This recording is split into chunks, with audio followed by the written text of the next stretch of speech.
Exposición de los acontecimientos futuros. Escucha, voy a decirte lo que te ocurrirá en el futuro.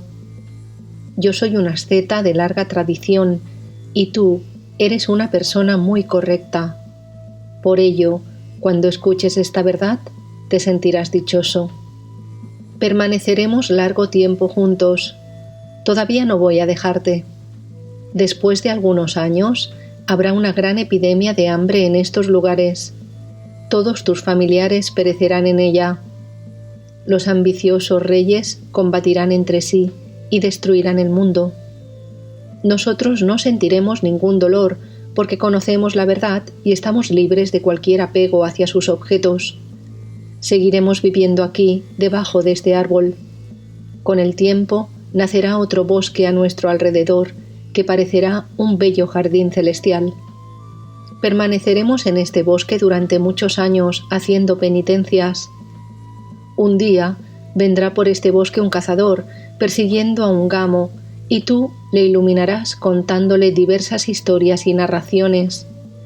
El cazador se quedará también en este bosque a practicar austeridades y en su búsqueda del autoconocimiento te hará preguntas acerca de los sueños. Tú le instruirás en el autoconocimiento y serás para él un verdadero gurú. Por eso te he llamado maestro del cazador. Esto es todo lo que te ocurrirá a ti y a mí mismo en el futuro. Quedé atónito al oír todo aquello. El asceta continuó viviendo en la casa y yo le servía con afecto y devoción. Permanecí aquí durante mucho tiempo, sufriendo experiencias diversas. No deseo morir ni seguir viviendo. Soy lo que soy, libre de toda agitación mental. Aprovechando la estancia del glorioso asceta, le pregunté sobre la naturaleza del mundo objetivo, sobre su causa y quién era consciente de él. El firmamento, la tierra, el aire, los ríos y las montañas, e incluso las direcciones del espacio, solo existen como nociones en el Chit-Akasha, o espacio de la conciencia infinita. En él no hay ninguna división ni oposición. No hay montañas, ni tierra, ni espacio. Todo eso no son más que meras apariencias que brotan en la conciencia pura. No hay otro yo distinto de la conciencia. Si nada puede brotar sin una causa, ¿cuál es la causa de la aparición de este cuerpo?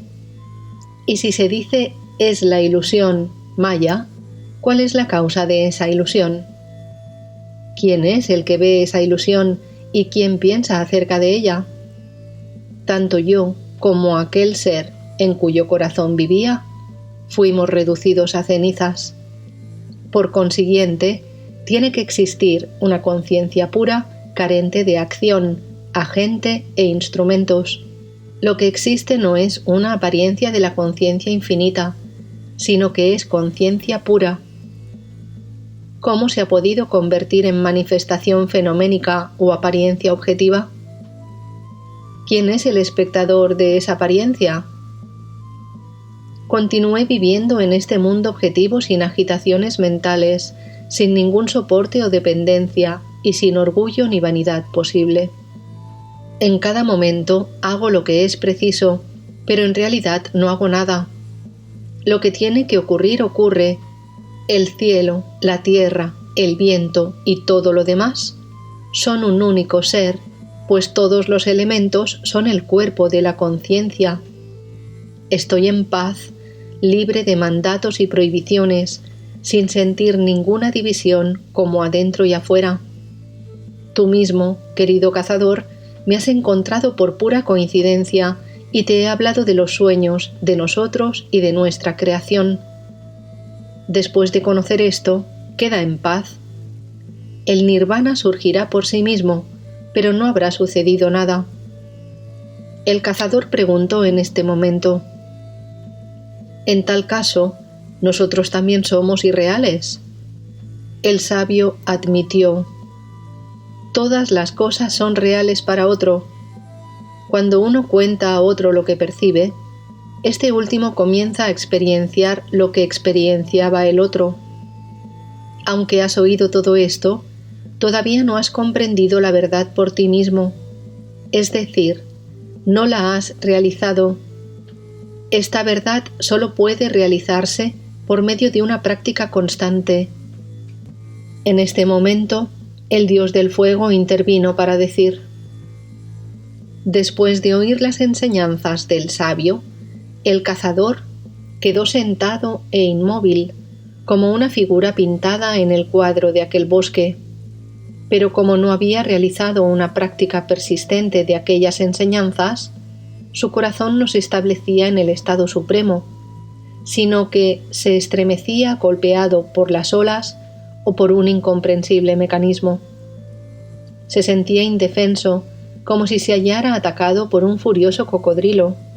Incapaz de defenderse por sí mismo, se sentía flotando en un mar de dudas, de temores y vacilaciones. Se preguntaba constantemente si ese estado en el que se encontraba era el verdadero nirvana o era otra cosa muy distinta. Y creía que las instrucciones del sabio no podían arraigar en su corazón, puesto que aquel mundo objetivo y aparente había surgido de la ignorancia. A la postre, decidió huir de aquel estado incomprensible. Practicó adecuadas penitencias y austeridades para entrar en su cuerpo sutil y huir lejos de allí a los confines del espacio. De esa forma demostró que era un ignorante y que las enseñanzas del sabio habían sido completamente inútiles, puesto que no pudo asimilarlas y fueron totalmente ineficaces para él. Abandonó la caza y se fue a vivir con el sabio, practicando severas austeridades durante muchos años e imitando la vida de los ascetas más rigurosos. Un día preguntó al sabio lo siguiente: ¿podré algún día alcanzar el ser? Y el sabio le contestó con dulzura: instrucciones para alcanzar el ser. La sabiduría que te brindé quedó débilmente sembrada en tu corazón, como una oscura brasa que palpita en el centro de un viejo tronco de árbol. No has sido capaz de inflamarse y quemar totalmente tu ignorancia. No estás establecido en el ser porque no has asimilado las enseñanzas y éstas no han comenzado a actuar en tu interior. Cuando eso se produzca, alcanzarás el ser con toda seguridad. Ahora te diré cómo va a ocurrir todo esto. Escucha con atención.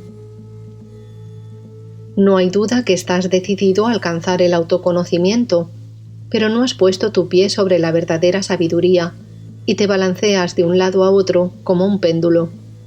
Quieres librarte de este mundo objetivo y con ese fin luchas y te esfuerzas por comprender sus límites. Para conseguir esto, te han sometido a severas penitencias y continuarás así durante muchos ciclos cósmicos hasta que el propio Señor aparezca ante ti, complacido por tus sacrificios y austeridades.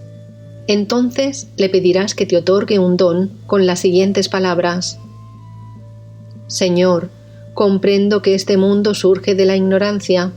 En él no puedo percibir el conocimiento puro y transparente del ser. ¿Dónde está el límite de este mundo objetivo y qué hay más allá de él? Para que sea capaz de descubrir la respuesta de esta pregunta, te ruego que me concedas el privilegio de morir cuando yo quiera, como el gran Bhishma, y que mi cuerpo se vea libre de enfermedades y achaques y posea la rapidez de Garuda para trasladarme por el espacio sin obstáculos de ningún tipo. Que mi cuerpo crezca rápidamente hasta superar los límites del espacio, y de este modo conoceré los límites de la creación. El Señor te concederá el don que le pides, y desaparecerá de tu vista. El cazador, es decir, tú mismo, continuarás todavía con mayores penitencias. Por aquel entonces, tu cuerpo habrá quedado reducido a un esqueleto cubierto de piel, pero brillará intensamente a causa del privilegio otorgado por Shiva. Te inclinarás ante mí y tu cuerpo se transformará en un cuerpo divino. Volará más rápidamente que el mismo Garuda y crecerá sin límite hasta englobar a todos los seres dentro de él. En ese cuerpo infinitamente expansivo, contemplarás los infinitos universos como olas de un océano sin fin. Estos universos caerán en la esfera de tu visión, tal y como surgieron en un principio en la conciencia infinita. Entonces comprenderás y realizarás sin obstáculos que esos universos son irreales y distintos a los ojos del ignorante, pero reales e indivisibles a los ojos del iluminado. Contemplando este nacimiento y desaparición de los universos, pasarás muchos años y te sentirás lleno de admiración hacia esta conciencia infinita. Después volverás a ser consciente de tu propio cuerpo y pensarás: ¿qué es este cuerpo miserable, tan grande y tan pesado? Debe tener enormes dimensiones, puesto que con él he logrado experienciar todo el universo. ¿Qué puedo hacer ahora? No lo sé. Este mundo ilusorio me parece inmensurable. No puedo medir mi propio cuerpo sin el conocimiento de Brahman. Me olvidaré de este cuerpo, pues nada puede ser alcanzado con él. Tengo un cuerpo gigantesco, pero no consigo alcanzar con él la compañía de los sabios. Después de decidir esto, abandonarás tu cuerpo, y tu jiva, con su fuerza vital, se convertirá en algo tan sutil como el aire. Abandonado por el jiva, aquel cuerpo gigantesco se desmoronó por su propio peso sobre la tierra y fue consumido por la diosa Sequía con el fin de purificar este planeta. Ese será tu futuro, tal como te lo he contado. El cazador preguntó muy sorprendido: Señor, el sufrimiento que me espera es terrible e inútil. ¿Puedo evitar este triste destino de algún modo? El sabio le contestó: Lo que es inevitable no puede ser evitado por nadie, ni puede ser alterado por ningún tipo de esfuerzo. El brazo derecho es el brazo derecho, y el izquierdo es el izquierdo. Nadie puede cambiarlos. La cabeza y los pies no pueden intercambiar sus funciones. Lo que es, es. La astrología solo puede predecir lo que va a suceder, pero no puede evitar que suceda lo inevitable.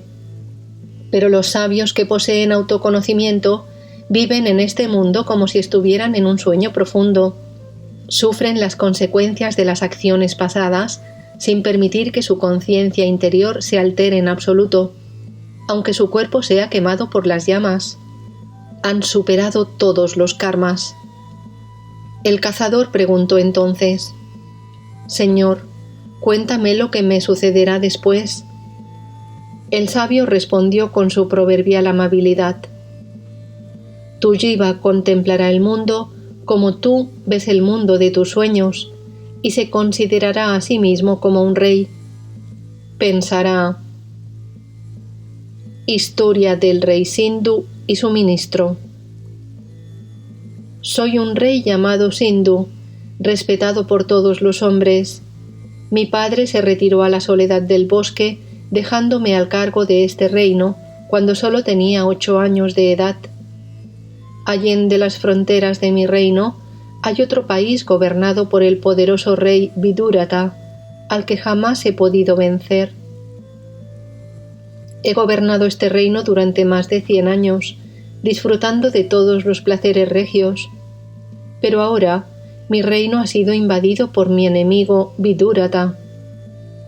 A causa de este pensamiento, se establecerá una dura batalla entre el rey Vidurata y tú mismo. Vencerás a Vidurata y te convertirás en rey de todo el mundo. Rodeado por tus ministros, recibirás sus consejos y recomendaciones. Un ministro te dirá: «Qué maravilloso, amado rey, que hayas podido vencer a Vidurata y conquistar su reino». Y tú responderás: «Soy verdaderamente rico y poderoso. ¿Por qué he de considerar una suerte haber vencido a Vidurata?» El ministro te dirá: «Vidurata tenía una esposa llamada Lila, que por sus penitencias y gran devoción fue adoptada por la diosa Sarasvati, que la consideraba como una hermana y cumplía todos sus deseos. ella no habría tenido ninguna dificultad para vencerte y destrozarte, rey Sindhu. Entonces le contestarás: si eso es como decís, ha sido una verdadera suerte que yo haya podido vencer a Vidurata. Pero decidme, ¿por qué no intentó Vidurata vencerme con ayuda de la diosa? El ministro te responderá: el rey había rogado a la diosa verse liberado de la esclavitud del samsara, y eso era igual que si le hubiera pedido ser vencido por ti. Tú responderás: si eso es así, ¿por qué yo no he rendido culto a esa diosa y he pedido mi propia liberación? Y el ministro te responderá: ella es la sabiduría que brilla en el corazón de todos los hombres. Se llama Sarasvati porque es la esencia de la inteligencia humana. Concede inmediatamente todo lo que se le pide, puesto que es la esencia de todas las cosas. Por consiguiente, lo que uno obtiene es el disfrute de sus propias oraciones. Tú, amado rey Sindhu, nunca has buscado la liberación, solo has rezado por conseguir la destrucción de tus enemigos. Entonces responderás a tu ministro: ¿pero por qué no he buscado mi liberación? Si esa diosa está en el interior de mi corazón, como decís, ¿por qué no me ha inspirado esta búsqueda? Y el ministro te explicará: porque en tu corazón solo existe el deseo impuro de destruir a tus enemigos. Por eso no has rezado jamás por tu liberación y siempre has dirigido tus ruegos contra tus enemigos. El hombre solo es lo que es su mente, chitta. Eso lo saben hasta los niños. Lo que uno siente una y otra vez en su corazón llega a convertirse en un hábito y se materializa, sea bueno o malo. Entonces le dirás: ¿qué hice en mis vidas pasadas que me ha condenado a tan terribles pensamientos en la presente? El sabio ministro te dirá: te revelaré el secreto.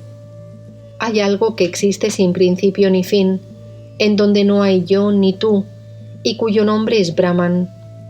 Este Brahman quiso convertirse en su propio objeto de conciencia y se transformó en Jiva, y después en mente. Más tarde, este cuerpo mental y etéreo se convirtió en un cuerpo físico. El cuerpo material no es otra cosa que la mente sin forma, pero existe como si la tuviera. Este mundo solo es mente, no hay distinción alguna entre ambos. La forma pura de esta mente, que se llama sattva, solo brota en Brahman al principio, y luego, a causa de la acción rajas, se va haciendo cada vez más densa y pesada, tamas. En ese momento tú le preguntarás: ¿pero qué es ese tamas y cómo puede brotar de Brahman? El ministro te responderá: el cuerpo sutil es, por decirlo así, un miembro de la conciencia, del mismo modo que los seres vivos tenemos otros miembros como la cabeza y las piernas. Ese cuerpo sutil se piensa a sí mismo como un cuerpo físico compuesto de elementos materiales y funciona y se mueve con ayuda de sus ideas de este mundo objetivo que brota en esa misma conciencia como un sueño. Tú mismo mantienes en tu cuerpo sutil la idea de que este mundo es una densa oscuridad, y así surge y se materializa esta idea. Toda esta diversidad existe en Brahman, aunque él mismo es absolutamente puro. La primera idea que brota en Brahman cuando se convierte en Jiva es la de la pureza perfecta, sáttvika, que experiencia la Buddhi. Cuando entra en el flujo de la vida, dotado de todas las nobles cualidades, podemos hablar de un nacimiento sátvico o puro. En cambio, el nacimiento que entra en la corriente de la vida y está sujeto a los placeres sensibles, aunque se dirige hacia la liberación, puede considerarse un nacimiento rajasa.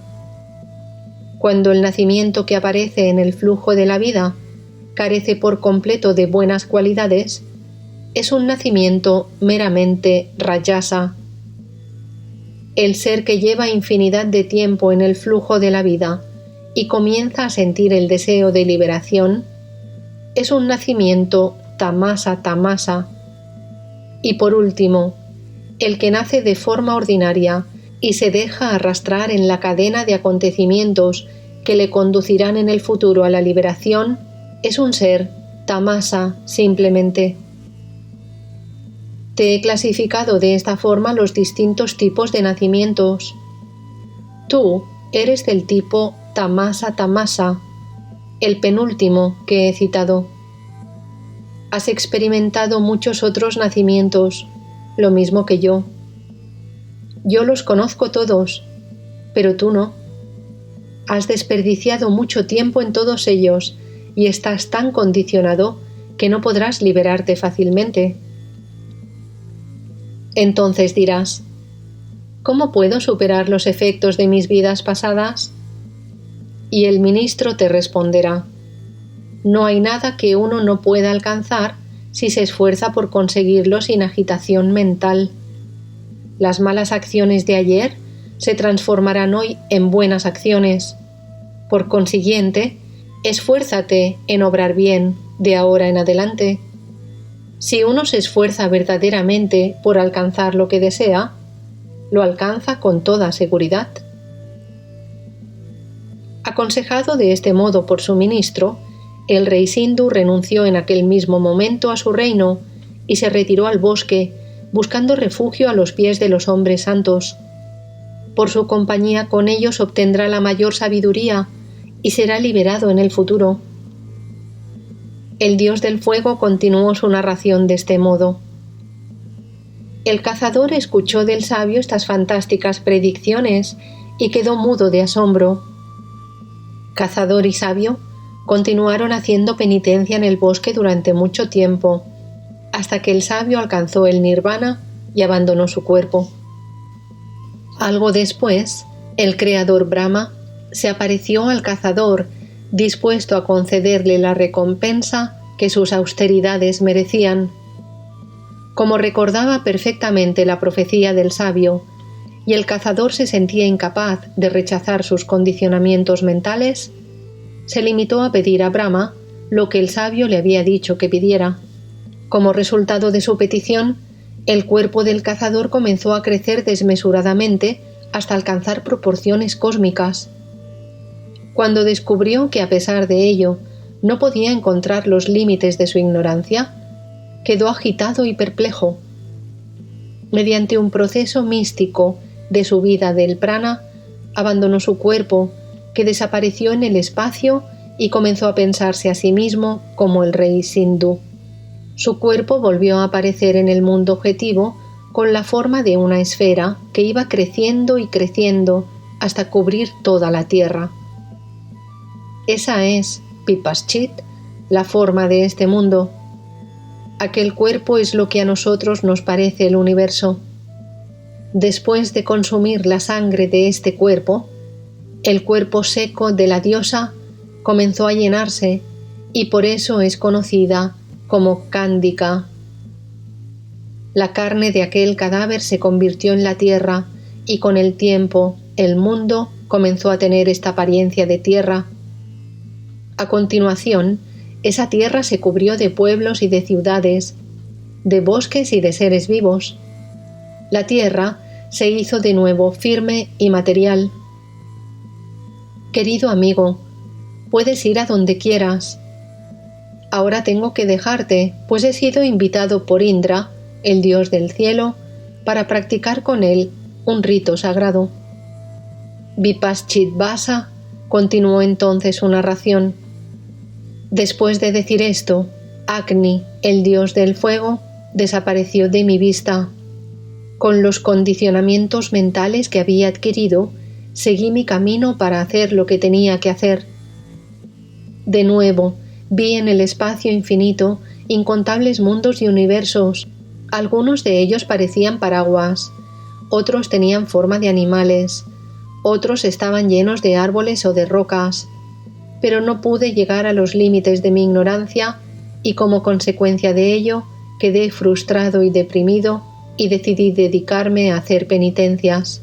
Al verlo, Indra me dijo: «Querido Vipaschit, en el espacio tú y yo tenemos cuerpos de ciervo.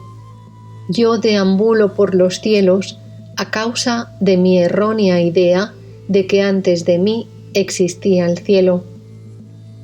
Al oír estas palabras le dije a Indra: «Rey de los cielos, estoy muy cansado de este samsara interminable. Líbrame de él inmediatamente». Indra respondió a Vipaschit: «Tu conciencia se halla entre los ciervos y es inevitable que nazcas con la forma de ese animal. Con esa forma irás a una gran asamblea de sabios y allí despertarás del samsara después de escuchar tu propia historia. Cuando entres en el fuego de la sabiduría, cobrarás de nuevo forma humana y conseguirás la apertura espiritual de tu corazón.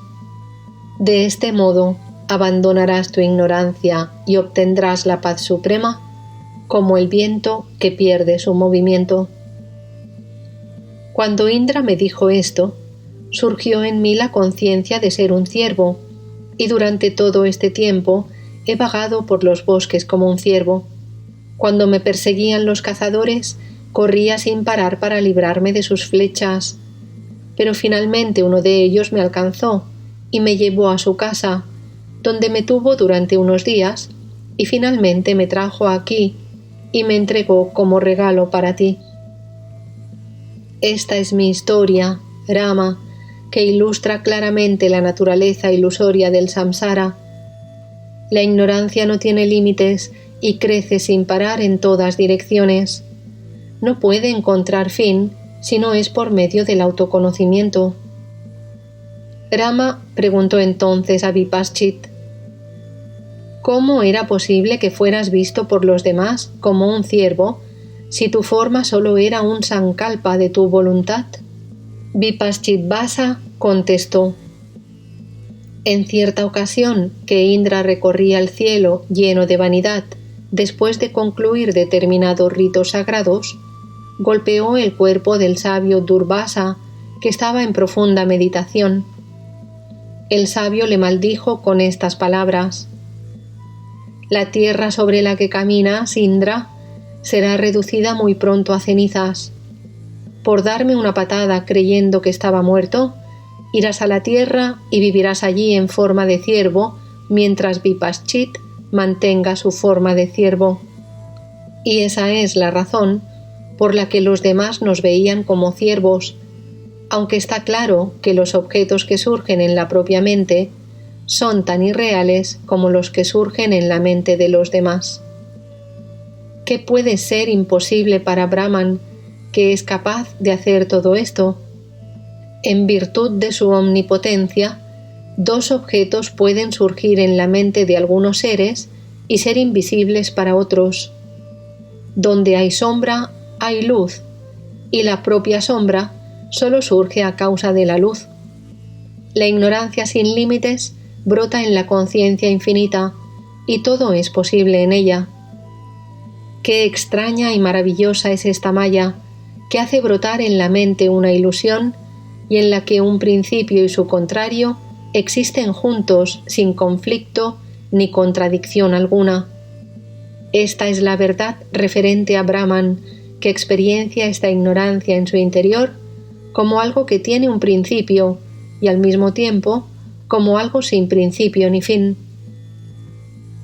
Si los tres mundos no fueran la materialización de las ideas que surgen en la conciencia infinita, ¿cómo sería posible para esa conciencia recrear estos tres mundos tras la disolución cósmica?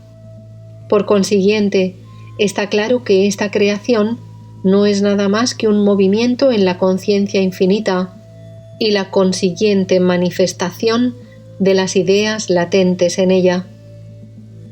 Los sabios saben que todas las cosas son inmediatamente comprendidas desde la sabiduría y que no hay otra forma de comprenderlas.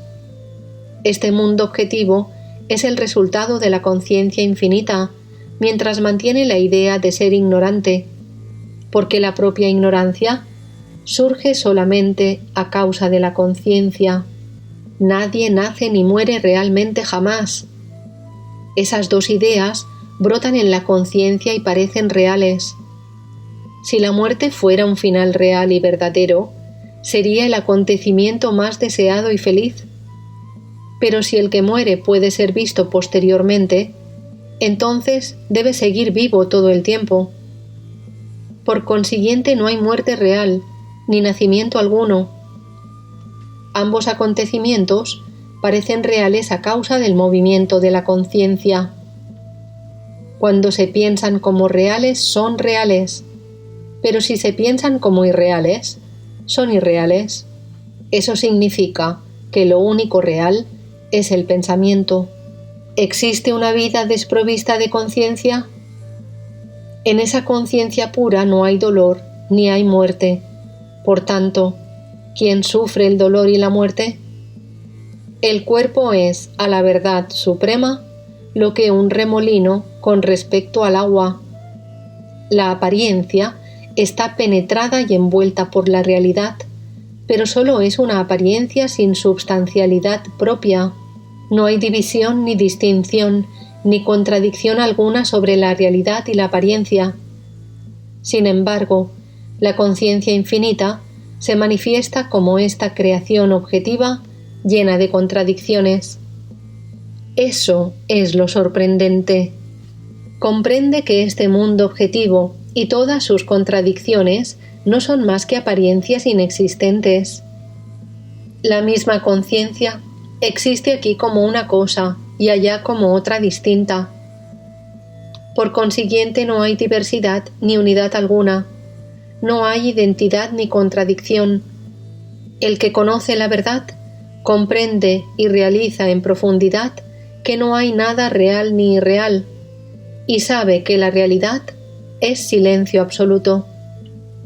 Lo que vemos aquí como un universo objetivo, en realidad es Brahman supremo. Ese Brahman mantiene diversas ideas que se manifiestan como los diversos objetos, pero en quien mantiene esas ideas no existe división alguna, y por tanto tal división objetiva es irreal. Cada centímetro de espacio está lleno de jivas muertos. Aunque no pueden ser vistos, sus mundos son infinitos. Existen todos simultáneamente, sin conflicto o contradicción entre ellos. No se ven uno a otro, porque todos los objetos de percepción solo son espacio puro. La conciencia es el único perceptor y espectador de todo, y percibe esos objetos en el espacio como nosotros vemos los objetos en los sueños. Aunque esa conciencia esté completamente despierta e iluminada, sus objetos continúan existiendo o pareciendo existir, como la oscuridad continúa hasta que amanece. Cuando se comprende la verdad, solo hay una gran paz. Ya consideremos real o irreal el mundo objetivo. Como las olas y la espuma surgen en la superficie del océano, parecen existir durante unos momentos y se hunden de nuevo en el agua al minuto siguiente. Este mundo objetivo aparece en Brahman y deja de existir al momento siguiente, porque lo único real es Brahman. Vipaschit Vasa terminó así su discurso, y Valmiki dijo: por aquel entonces el día llegaba a su fin, y el rey Dasharatha se ocupó del alojamiento del rey Vipaschit. Al día siguiente los sabios y los príncipes se reunieron de nuevo en la gran asamblea, y Vasista continuó hablando de este modo: lo que estamos contemplando aquí no es ignorancia. Vipaschit solo permaneció en la ignorancia mientras no comprendió correctamente que su ignorancia no tenía límites. Cuando vio perfectamente la realidad, comprendió que nunca hubo agua en el espejismo. Ahora has visto todo esto con tus propios ojos y lo has escuchado de labios de Vipaschit. Todo el que oiga nuestro discurso será igualmente iluminado. Cuando Brahman toma conciencia de la ignorancia, esa ignorancia parece real, A causa de esta ilusión, lo irreal parece real. Cuando se comprende en profundidad que esa ignorancia es Brahman mismo, la distinción desaparece, pues se comprende que la ignorancia y Brahman son la misma cosa. La ignorancia produce los objetos más fascinantes, aunque en sí misma no es nada. El que se decide a investigar la naturaleza de los sueños, pronto descubre que no tienen límite alguno, y el que investiga la naturaleza del mundo objetivo de la vigilia, también descubre que no tiene límites. Los objetos materializados a causa de las ideas que brotan en la conciencia existen en el espacio como los mundos de los siddhas, inconscientes los unos de los otros. Estos mundos tienen distinta naturaleza y están habitados por criaturas diversas. Sin embargo, puesto que no existe nada distinto a Brahman, todos ellos están llenos de Brahman. Desde el principio de la creación, no había causa alguna para que apareciera este mundo, y por consiguiente, no ha habido creación alguna. La conciencia infinita concibe infinitas ideas que se materializan en donde surgen. ¿Por qué os parece tan extraño? Incluso en este momento, tú y los demás solo sois apariencias creadas por la existencia de intensas ideas mantenidas con una extraordinaria fuerza de concentración.